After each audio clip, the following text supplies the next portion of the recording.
les 4 buts. Mais ce qu'on espérait, c'était une victoire méritée pour effacer ce 4-0 avec le coup de pouce de l'arbitre, M. Bouillet. Bouillet, la honte, avait écrit un supporter sur une banderole. Mais M. Bouillet n'était plus là. L'arbitre fut plus impartial. Le résultat est là. Lens a gagné. L'entrée des joueurs sur le terrain. Avec ce signant ici, le capitaine Jean-Guy Wallem remontant les chaussettes. Derrière Christophe Bayoko, puis Saucé, puis Gillot, puis Robis Sletter. L'Aigle et fermant la marche ou presque, Roger Boli, dont le prénom et le nom seront scandés par le public pendant toute la rencontre.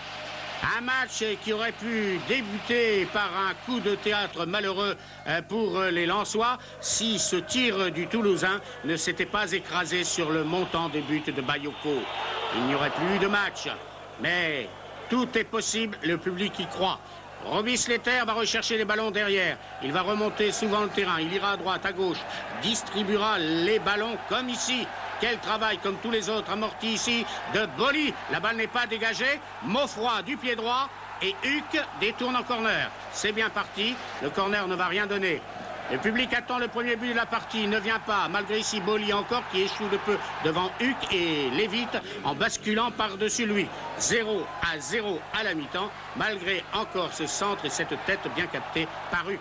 Et puis attention, monsieur l'arbitre accorde ici un coup franc à Boli. Suivons bien. Gillot de l'intérieur du pied gauche passe à Monteil qui tire du droit dans la lucarne. But incroyable, applaudi, attendu par le public. Et alors, on y croit encore. Lens attaque à nouveau. La balle n'est pas dégagée. C'est Gillot qui tire du gauche à ras du poteau. Et Sletter qui va trouer le mur sans battre quand même le gardien Huck. Et Dos Santos est heureux.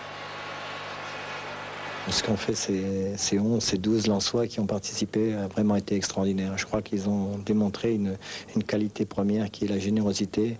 Et comme le public et l'ensemble de la région aiment les travailleurs, je crois qu'ils ont montré vraiment un argument tel que l'on ne pourra que constater qu'il y a un espoir dans cette équipe.